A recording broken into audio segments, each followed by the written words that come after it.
Thank you all for coming. Welcome to the Inside Out lecture series. The mission of the prestigious Inside Out lecture series is to bring the best minds of our generation to inspire and support the work students and staff do across the School of Art, Architecture and Design in Leeds Beckett University. To this end, we have flown in renowned speakers from around the globe. In order to enhance the cultural life of Leeds, we make the lecture series open to the general public and available to an international audience online through LARC, the Leeds Arts Research Centre. This year, we are delighted to be partnering with Yorkshire Sculpture International. The UK's largest sculpture festival will take place across Leeds and Wakefield from the 22nd of June until the 29th of September 2019, and will present sculpture by artists from across the world. This exciting collaboration has allowed us to bring 6 of the world's leading sculptors to Leeds Beckett University. Today, we welcome Tamar Harpaz, who has flown in from Tel Aviv. To formally introduce Tamar, we have with us the Head of Exhibitions at the Henry Moore Institute, Lawrence Sillers. Lawrence. Hi, folks. I'm really excited to welcome you all, and on behalf of the YSI team to be back here at Leeds Beckett, one of our valuable partners for the Yorkshire Sculpture International. And I'm over the moon to introduce Tamar Harpaz, our speaker today. In many ways, Tamar's thinking really launched my own in terms of response to Philip de Barlow's provocation for the Yorkshire Sculpture International, and a proposition that Tamar made about considering all objects and their potential to be black boxes, so how they absorb everything that we might throw at them. We're going to hear a lot more about her work over the next 40 minutes or so, trying not to be too distracted by the image that is at a nicer scale down here than it is up there. But yeah, goodness knows where you're going to take us. Tamar is an artist whose installations come about in a really mesmeric way. She's renowned for these room-filling pieces that use mirrors, they use motion, they use stillness, sound, silence, sometimes lenses, to create a very evocative series of illusions.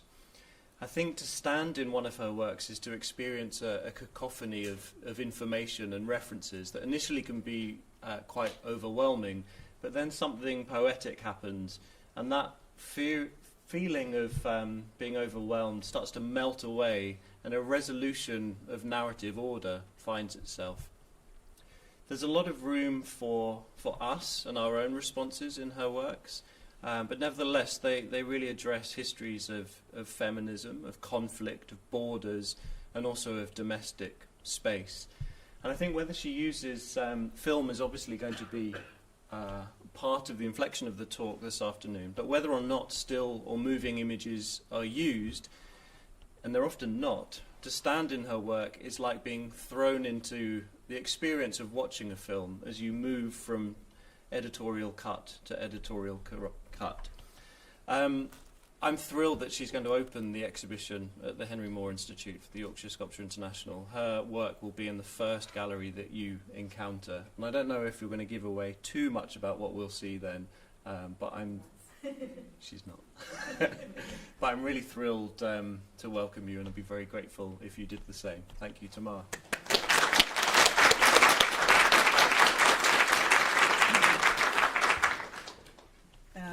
Hi. Also very excited to be here. This is an image from Alien, Ridley Scott film. It was made on the year I was born, which is 1979. It says it on the slide now, I realize. And I revisited this film while working on a piece called Pear in a Bottle. And I was showing the work at Tel Aviv Museum, and the due date, the opening date of the show, which is also when the work was eventually ready, because I'm a terrible procrastinator, so the work is always ready exactly at the last moment. So the opening of the show was actually my due date. I was pregnant, very pregnant, and I rewatched this film in 2013, and it seemed completely grotesque to me. And not because of the bloody aesthetics or because of the graphic depiction of violence, but more because of the way childbearing was presented.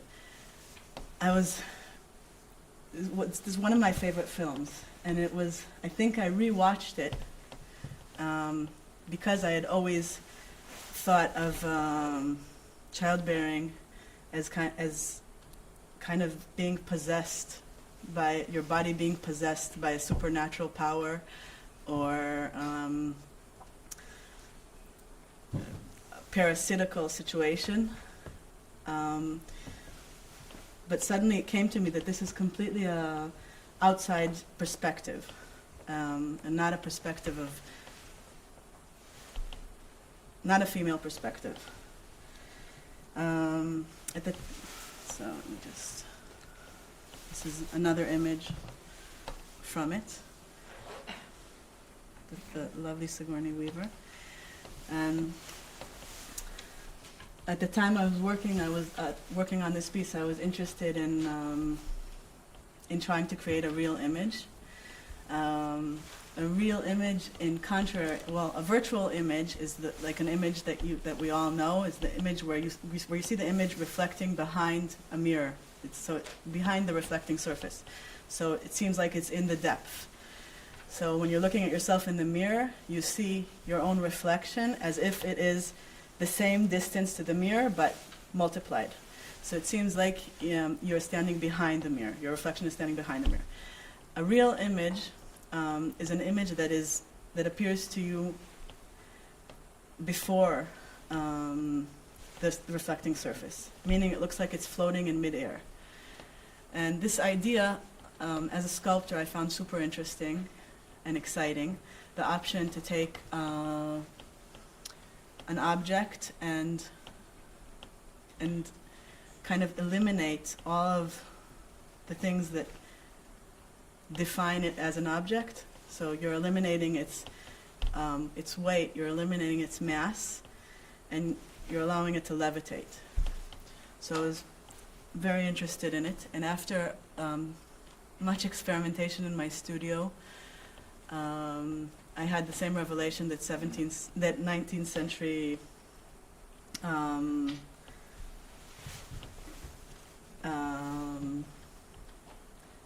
Bouzeau had, which is what he did was he took what I did as well. I did it completely by chance, was to take concave mirrors. And if you take a concave mirror and you put an object in front of it in its focal point, what happens is the reflection appears upside down, but it also appears to be floating in mid-air before the concave mirror.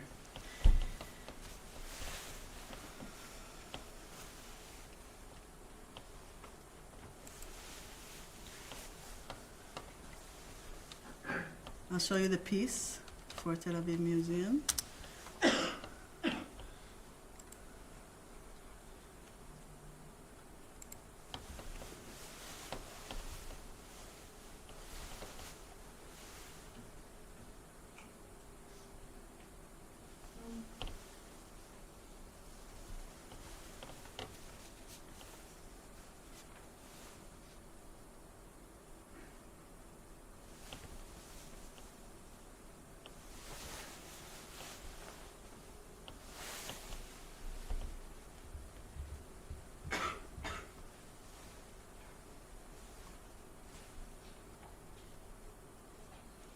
So there were several concave mirrors of different,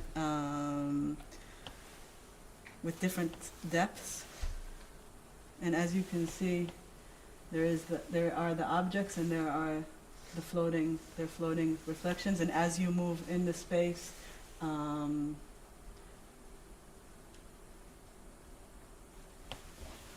they appear. And I was influenced by the Bouzeau 19th century experiment. I was trying to create this kind of small-scale mythology. and making my own version of it somehow. And I was also thinking a lot about close-up magic, which is magic tricks that happen with just with your hands and with an object, very small situations.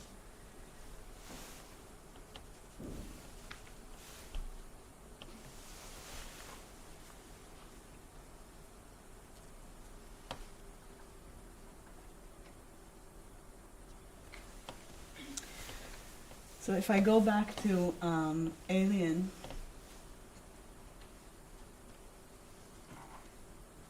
this outside perspective of this thought about this outside perspective reminded me of trickery that I was fond of and interested in, which is a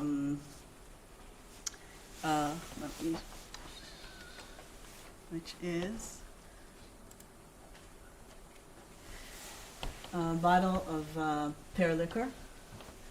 And when you see a bottle of pear liquor, some of them have very long glass necks. Let me get a different image because this looks very easy somehow. Is this a better one? Here. So you're thinking, how did they get this pear into the bottle? And my immediate thought was, okay, there's some kind of trap bottom. The bottom actually opens, or maybe they blew the glass over the pear. But actually, so the mistaken intuition is to keep thinking about the bottle's past. When actually what happens is they take, how do I go back to here? They take, what they do is they take the bottle and they put the blossom into it, and the pear fully grows and ripens inside of it. And what I found interesting about this was that it somehow entailed this idea of something different than linear time, something different than being possessed by a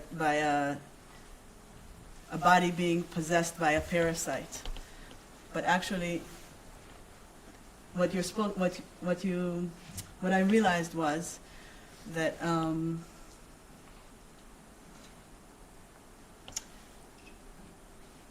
that this was actually about an experience that you cannot understand how it works if you know it from the outside. The only way to understand it is if it's happening, if you know the trick from the inside. If you know how it works, suddenly the whole time completely makes sense. But if not, then you find yourself in an uncanny situation, like an alien somehow. And what it made me also realize was a traumatic event is not how you get a pear inside a bottle, because this is completely organic, right? You're growing it inside of it. There's nothing traumatic that is happening to the bottle, and there's actually nothing traumatic that is happening to the pear. But the real issue is how the traumatic event is how to separate these two entities after they've become completely symbiotic. And a few weeks after the show opened, I was reading the newspaper and I saw that an automobile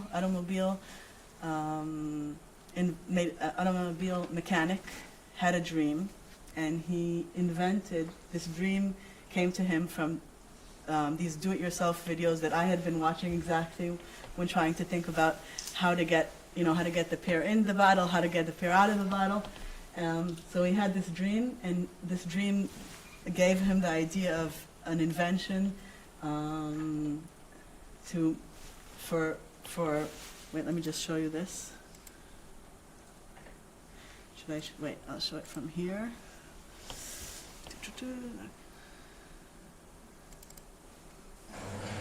Okay, this is a cool trick that I want to show you, and if you like, you can make a bet on it. And what you have to do, take a cork and put it inside the bottle. And to make a lot of pressure.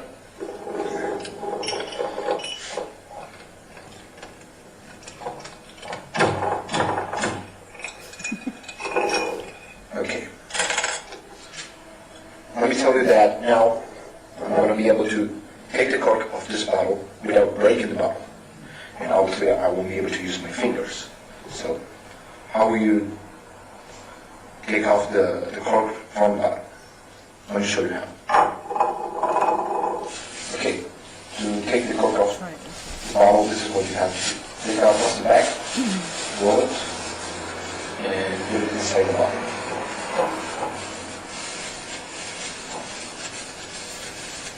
Like this. Then you're gonna put upside down the bottle.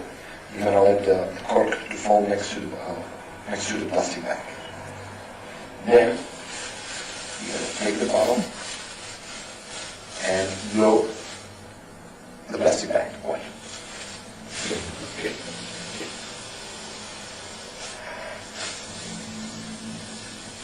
So you go back. What you have to do? Spoon.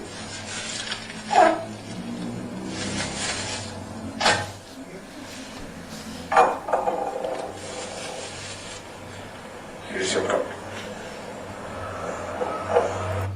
So he had this. He'd been watching these party trick YouTube videos, and he had a dream, and he invented this invention, which is actually used to solve the problem of vacuum extraction. And this idea that the idea that vacuum conditions could, on one hand, defy gravity and allow objects to float, and on the other hand, be a way to deal differently with traumatic events, or maybe with the relationship between linear time and three-dimensional time maybe, and traumatic events. And the fact that it all came to him in a dream was, I found it super interesting.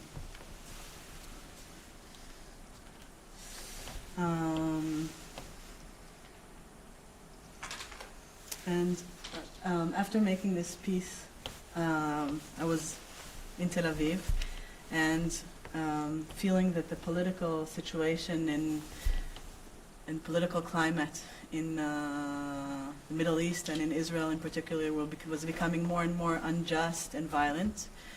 And I had always felt that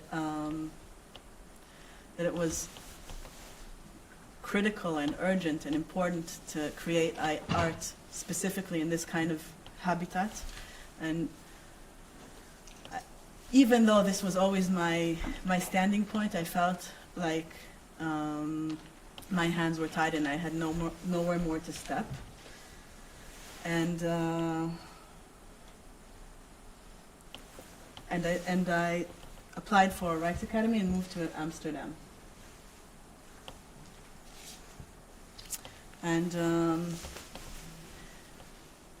when I moved, I was imagining that this move would allow these kind of vacuum, like I imagined Europe and the liberal Europe and the clean Europe would allow these kind of vacuum conditions to rethink and to work differently and to have a dialogue about the narrative, the local narrative that I grew up in. But when I arrived, it was clear to me that it was more complicated. Or after spending more time there, I realized that it was more complicated than that. And actually, the vacuum conditions also create, it's very hard to be voiced or to be heard or to even hear your own voice in vacuum conditions. And, right, this is a video. I'll also show it on here, I guess. This is what happens to a bell. If you take a bell and you put it in a vacuum chamber.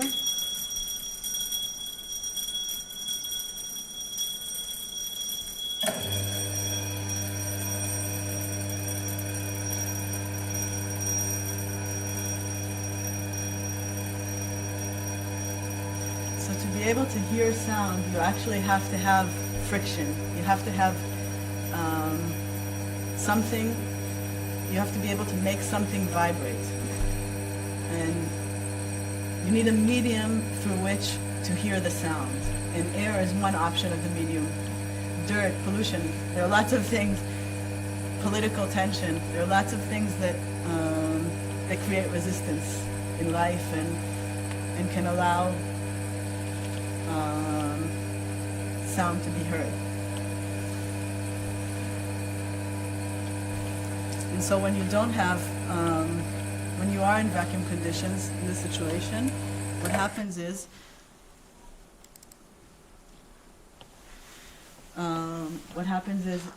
that the object is still vibrating, but you can't hear these vibrations.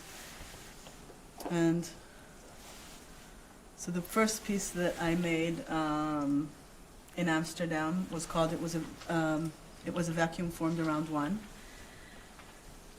And what happens in the piece is you enter a space, it is completely dark. There I set, and I partly crafted and partly found objects that I set in the space that depict situation of someone that is living a life of an outcast, somebody that's living in outer space, or just somebody that's fallen off a grid. And the space, I don't remember if I just said this, was completely black, completely dark, not black, completely dark, no light in it. And there were lots of solar panels spread out all around the space. And the solar panels, when what they do is they absorb the light, but they absorb the light. The solar panels were connected to speakers. It's a bit complicated technically, this piece. So the solar panels are connected to speakers. And when the light changes, they detect these changes and they transform the light into electricity. And because they're connected to speakers, the electricity transforms into sound. And in this space there was a laser that was spinning on its own axis, and it was almost like it was scanning the objects in the space. And as it scanned an object, the object lit up because it was completely dark. So suddenly you saw this, the object. The light broke because of the object, and the change that's happening in the light creates a sound.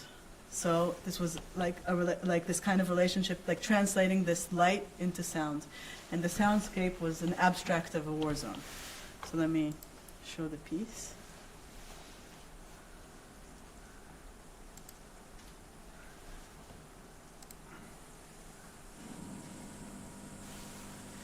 And it's mostly household objects, but not only.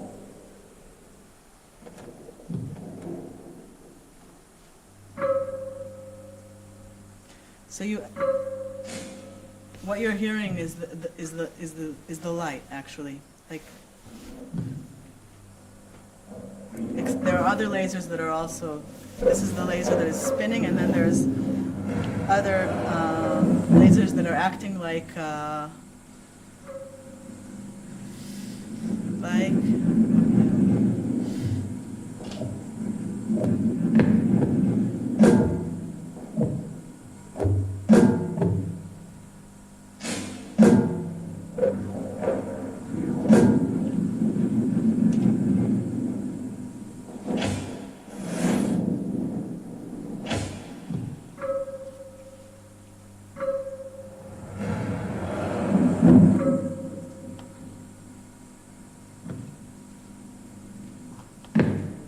So for instance, this piece, if you don't have, the laser is pointed on it, and then you have the laser and the solar panel. This is only small, there are a few small solar panels.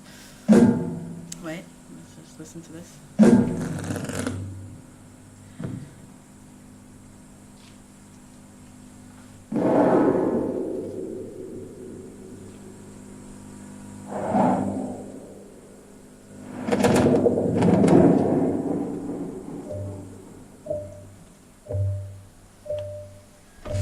So you're hearing the ticking of the clock because the reflection there's a laser pointed at it and it's reflecting onto the solar panel.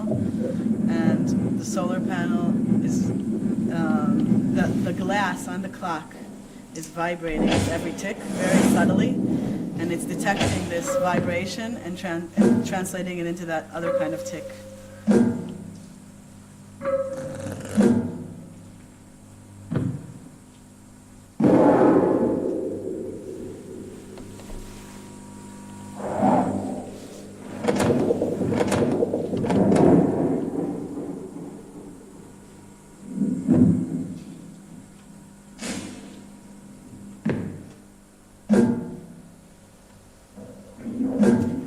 This for me was like a transition piece. It was the first time I worked with sound. I made it with my partner, who's a musician, who, since working with sound, we've been collaborating, and it was a bit this kind of this entrance into this whole world by like I had been working with light, I had been working with optics, and suddenly translating this light into sound. Also something that I was, as Lawrence said, I was interested in this piece is thinking of objects, and actually I think in all my work, maybe I should generally say it, in all my work I kind of, the way I see sculpture is that objects are like black boxes and they carry memories, and I'm always trying to work with their history and trying to find ways to bring out their latent stories and their subconscious. And using, what I usually do is I use their form, so the way their shape, their color, their materiality, their weight, anything that describes them, to try and reconstruct a story or a history that is kind of a combination of what the story that they're telling and something that I would like to tell. And so after working with this piece, I was interested in I started to research more how to work with sound in that sense, how you can hear an object, what an object sounds like. And I was also interested in this idea of, I was also interested in the idea of how you can create a space or a specific place from its sound. What does a place sound like? And what I started to realize is a place actually, what it sounds like its own echoes. That's how if you think of a ringing phone, it sounds completely different in a church or in an elevator, right? So its reverb and its echoes are the way you can actually bring out a specific place, through sounds. And this is a show I did this year in Tel Aviv Museum, but I'm going to go back and show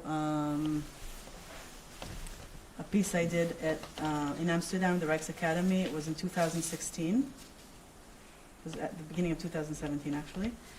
And this was the accompanying text.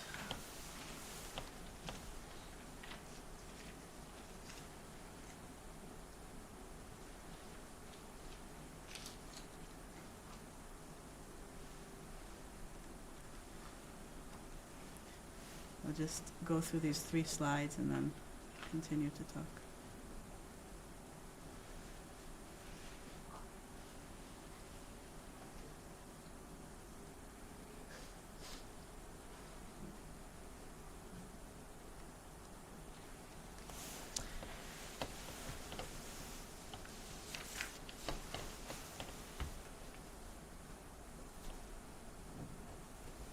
And so what I was interested in was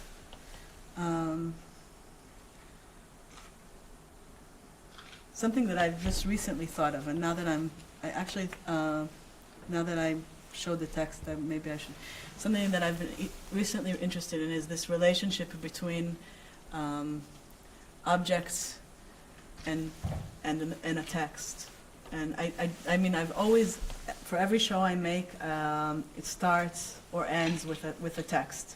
Sometimes it becomes part of the work, sometimes it doesn't, but there is always a written narrative. And I've come to think of these narratives. It actually came out in our conversation that we had. Is that these narratives are? I mean, that you don't have manuals anymore. Manuals are not part of our culture. I mean, you don't get an iPhone, which is a super complicated device. You don't read the manual before you use it. When we used to get a VCR or I don't know, or a CD player or anything, or a television, there was a huge manual, and it took hours to set up. And an iPad, which is so much more, or an iPhone or a computer, which is so much more complicated and complex, you just start using. And so this is something that I just recently thought of in relationship to writing these texts about works. What is their place in the work?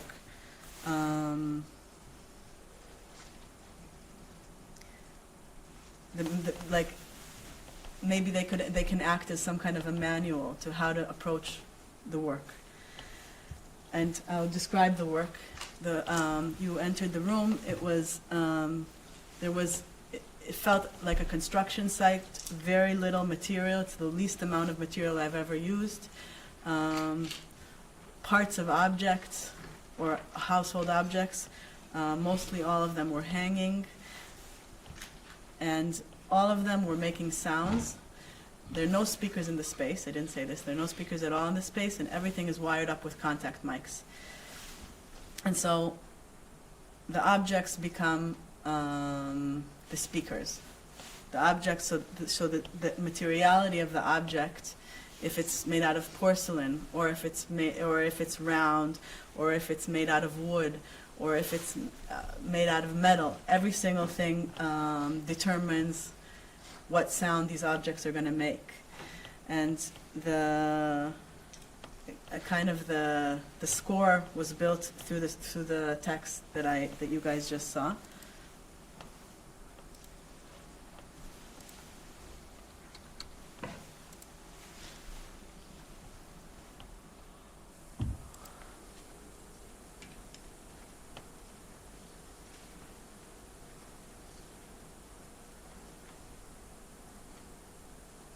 And it looked like something between felt like something between like walking around inside of maybe a memory or construction site or a haunted house.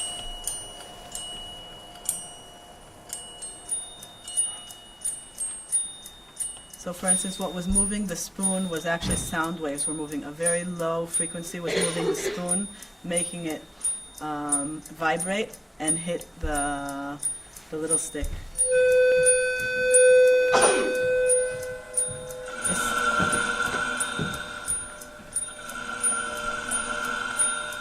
The light is also the light and the movement is also, anything that's moving or lighting up is happening because of the sound.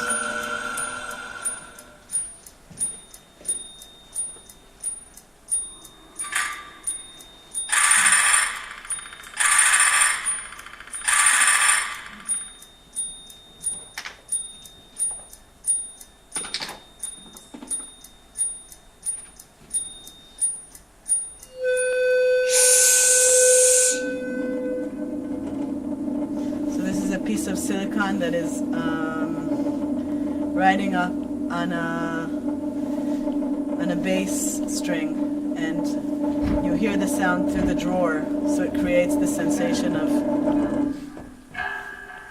wind. This is a contact mic on a clock, and you hear it through the two metal plates.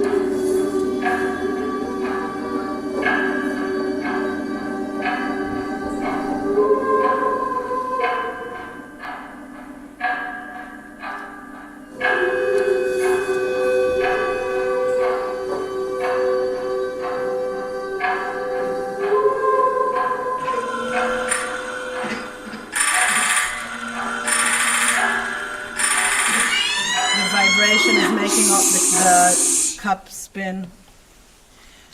So for 2 years, I made, I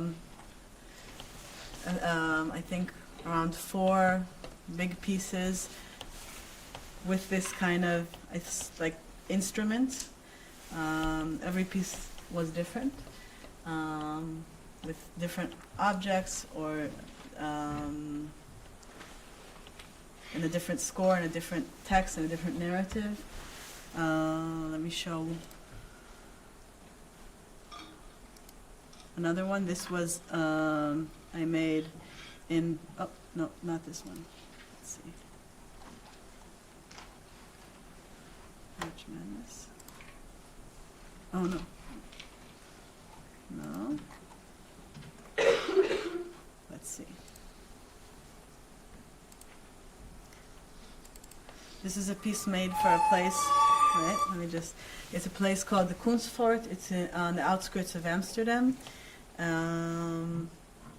It used to be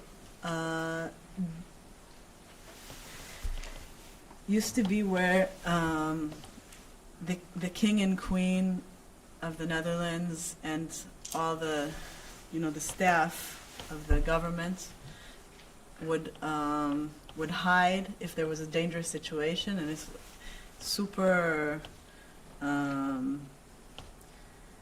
20th century. They have rose thorns that are like walls of roses that are supposed to protect. The thorns are supposed to protect the place, and it's built. It's very dramatic. It feels like a shelter. And so this was the piece I made for. Wait, and let me just say that in World War II it was occupied by the Nazis, which was also interesting. That was never ever used except for when it was occupied by the Nazis.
The sound was also made by translating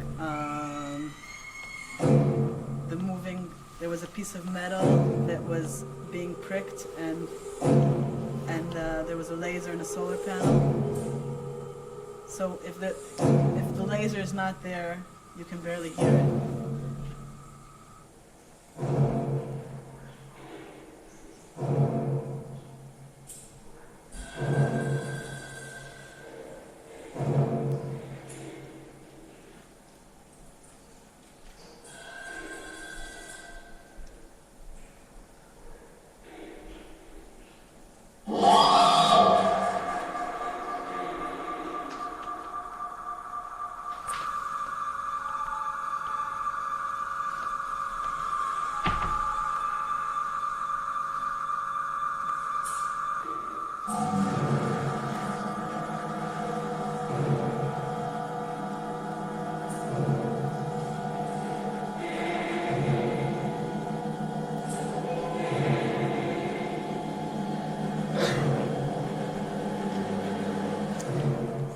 also the way I built this piece was quite fun, because there was a main space and there were 3 small spaces, and so I planned it so that each room would be its own kind of instrument, and then they work together, and it sounds completely different from anywhere you walk in.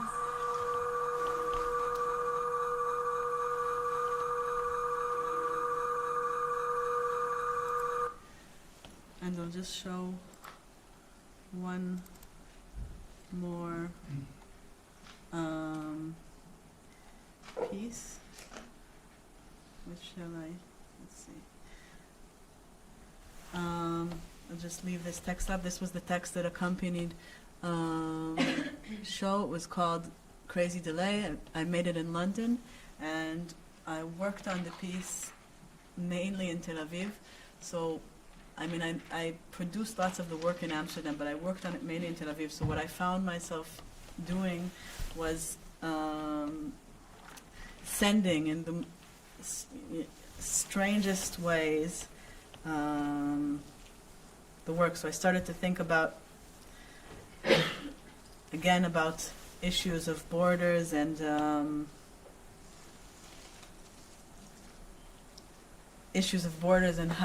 how one can take his valuables with him.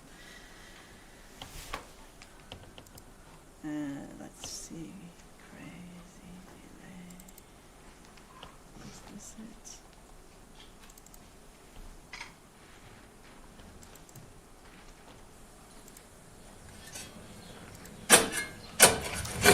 So the sound also relates to the text. It's also built surrounding the text.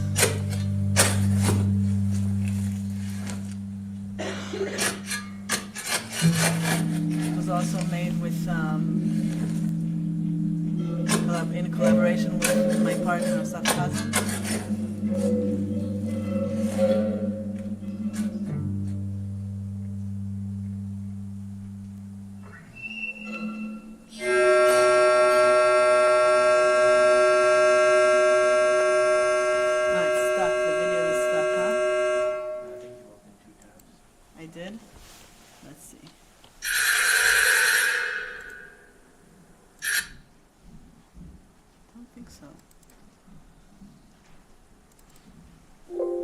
I did, you're right. Didn't notice that.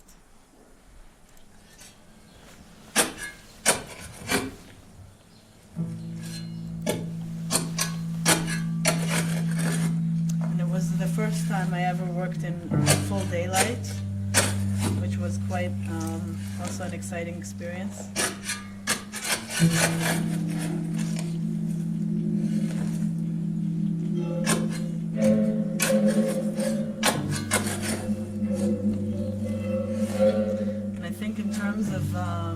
It was also the most musical, I think, piece I made, where I was really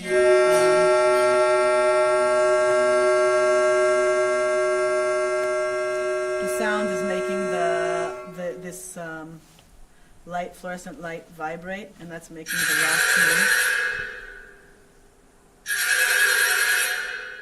This is again that same wire, which and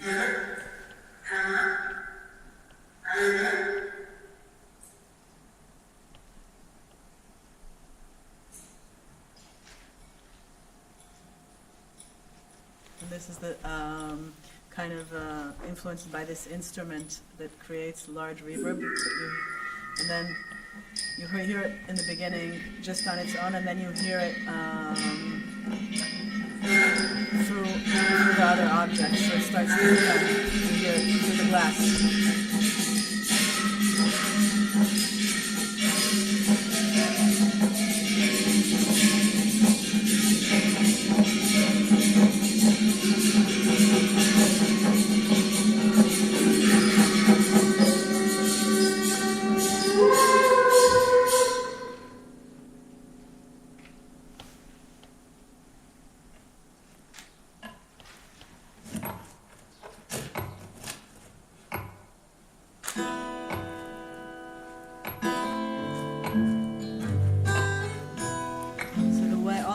way the space was built was influenced by recording rooms and the way they designed the acoustic panels to enhance the sound. But the sound was made. The panels were glass, so it sounded, the glass with the digging sounded very crisp or very crystallized somehow. That's it.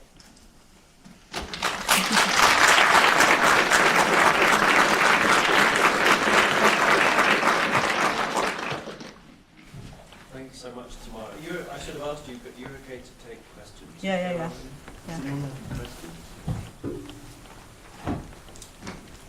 How are the sounds in your pieces choreographed? Are they choreographed? They are choreographed. So are they cyclical and there's a start and a finish to it?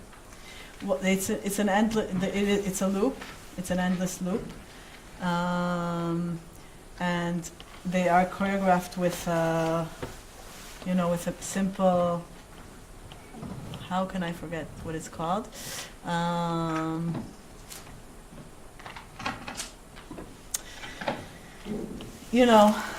What is it called? With a very simple, open-lined computer, basically. What are they called?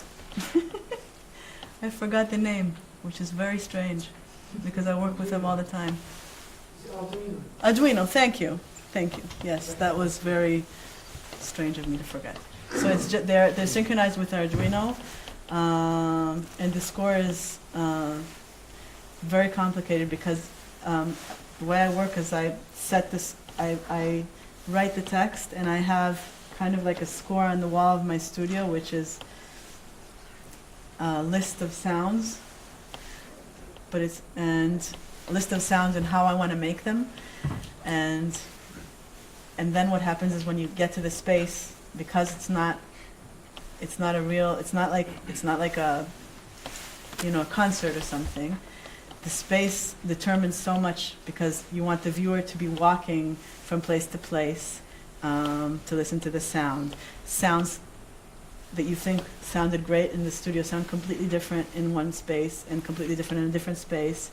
And then the work kind of, a very important part of the process is the moment of entering the space and working in the space, and that's also when I was doing work that didn't incorporate sound, it was exactly the same. So it's kind of like you have this kind of narrative or this atmosphere or this very open-ended story that you would like to have in it. With that in mind, would you like the viewer or the audience to experience the work in a specific way, in a specific route, or? No, it's the thing that's most important to me is that the audience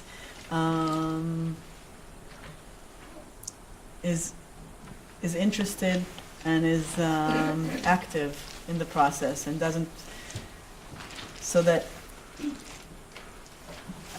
the audience actually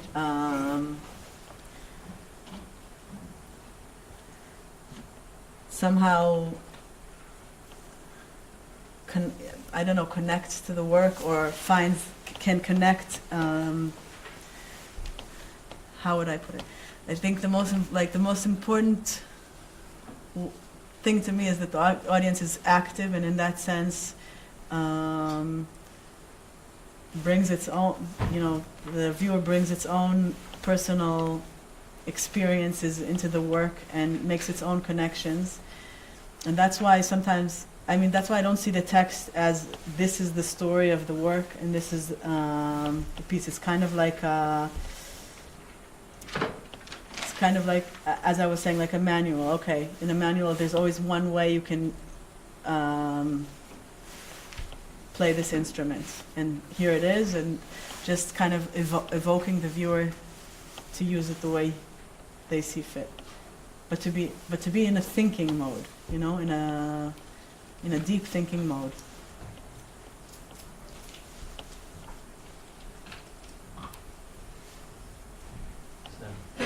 Thank you very much. Really lovely to hear you speak. I wondered if you could talk a little bit more about the relationship between the way that you capture your work and you document it, and the way that it is created so specifically for a particular site. Because I'm aware that there's a sort of disconnect between what we've experienced of your work today and hearing you talk about it, and then the experience of being there. And is that something that you, I don't know, does it matter, does it not, or is it different? I think it's very different. I think when I documented the London piece, what is it, Crazy Delay, Crazy Delay. and the gallery saw it, they were like, this is not the work. It doesn't sound anything like it.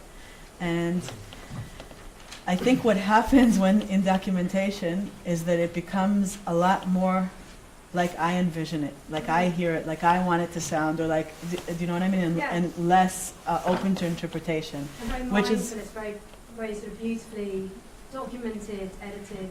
Yes, it is a problem, I have to say, but I don't think that there is any better way to do it. I mean, I think it's an issue. I mean, I think it's an issue. It is a problem and an issue, and sometimes I think it's also important that it's this way. That this. It's not.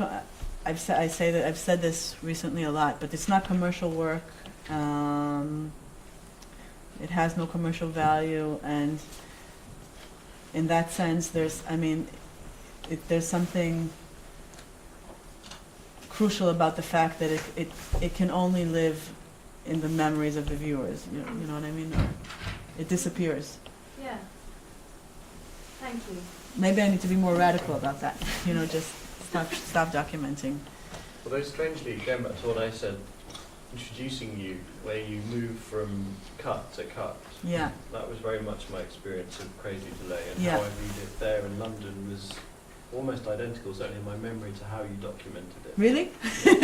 I'm happy you say that. Are there any more questions? So there was something about the, I think it was called As If a Vacuum Formed Around, the piece with the laser, Yeah. that it really felt like I could hear the texture of the materials. Mm-hmm. And there was something quite exciting about that. And I was just sort of wondering how directly that was like a nuanced reading of the laser by the solar panel. It was completely direct. Yeah, it wasn't Yeah. like sound effect. It was a No direct- sound effects. No. It was just live. Wow. Yeah, amazing. What significance do the kind of the household everyday objects have to you? They seem both familiar and, certainly to me anyway, kind of slightly outmoded and old. Certainly Mhm. with the panel cup and the certain things seem dated. Mm-hmm.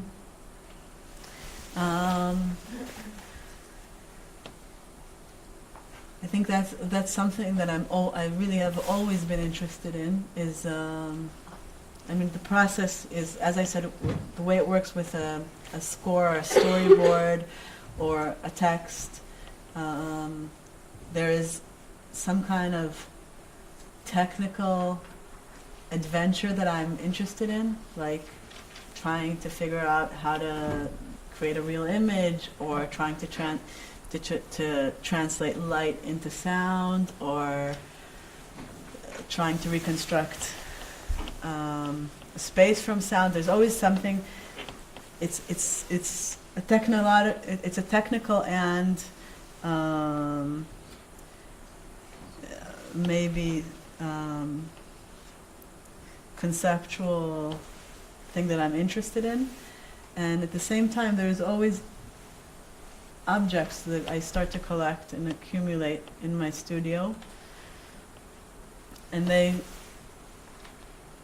could be objects that that I bring from my house or from relatives' houses or from friends, or or just collect off the street, or they have every object is completely has its own relationship with me, and in the process of the work, what I do is I it's just like a bit like a Foley artist. So I have these objects, trying to connect the object to making a sound, what sound they make, what's the relationship between the sound and the relationship that I have with that object, what's the, all these kind of little stories that I'm interested in. And sometimes the objects are, as you say,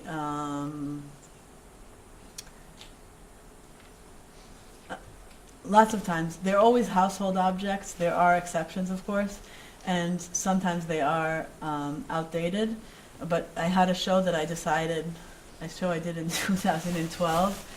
I don't have the, I have the documentation, but it's too complicated to take out. But I did it. I decided that I'm not buying. That I'm going to get all the objects from IKEA, and it was interesting. It was an interesting experience. I tried to play with that and see how it feels. You spoke a lot about all the things that objects absorb, the kind of historical and I suppose emotional resonance of these objects. Is that important as well in that sense? Of course. The object's history is that the piece after I think the piece after it was as if a vacuum formed around one. I had read that MIT, it's online somewhere, but MIT found a way to if you take a video camera and you take a video without any sound of any object in the world, basically, like this piece of paper, you can take that video and reconstruct the sound just by looking at the way this piece of paper vibrates. It vibrates super delicately, so we can't see it with our eyes. I forgot what you asked. Remind me again, and I'll remember what I'm trying to say. The histories. The histories. So when I read this, I looked at their at the way they built this algorithm and all this stuff, and I started to imagine, like as I had already said, that every object in the world could be a black box, and imagine in this fantasy of what happens if everything in the world is capturing and absorbing anything that it's heard. But actually, there's no way to, of course, to reconstruct this, right? So the idea, so my thought is to use them like exactly like Foley artists do, in the sense that they it's like it is as if it's a formal use. You know what I mean? Like, do you know how Foley artists will break celery to make the sound of a breaking bone? And then you look at the celery and you say, oh wow, that celery looks exactly like a bone. It's exactly the same shape as a bone. And then you start to think of this relationship between the celery and the bone, and how, do you know what I mean? And how the sound actually transforms that celery into a bone. And in that sense, you cannot, I'm not interested in doing it literally like MIT, but I'm interested in doing it it's like a poetic quest in that sense. Yeah. Okay, go on. Do they come equally from conceptual and from technical, or are there things that you do that are kind of led more technically, and some things that are more conceptual that you have no technical kind of ability to kind of do? I mean, I just wondered about that relationship between. They kind of happen simultaneously. There's always both. It doesn't. It always starts with a situation where I have no idea how they're going to connect. I mean, it doesn't all, on one hand, I have no idea how this text that I'm writing relates to these weird experiments I'm doing in my studio, but on the other hand, the experiments always come from a thought that is not, I'm not a scientist. I don't know anything about science. So they always relate to things that I'm wondering about the world. But you have to kind of make sure that they're at some point technically possible. I mean, Everything, I think, the thing that I've learned is anything is technically possible. That's my, there's nothing that, if you're very determined, anything is technically possible, I think. So you're having to also collaborate in that way with people who might be able to tell you, oh, we can do it this way, or... Yes, of course. I have lots of people helping and advising and thinking.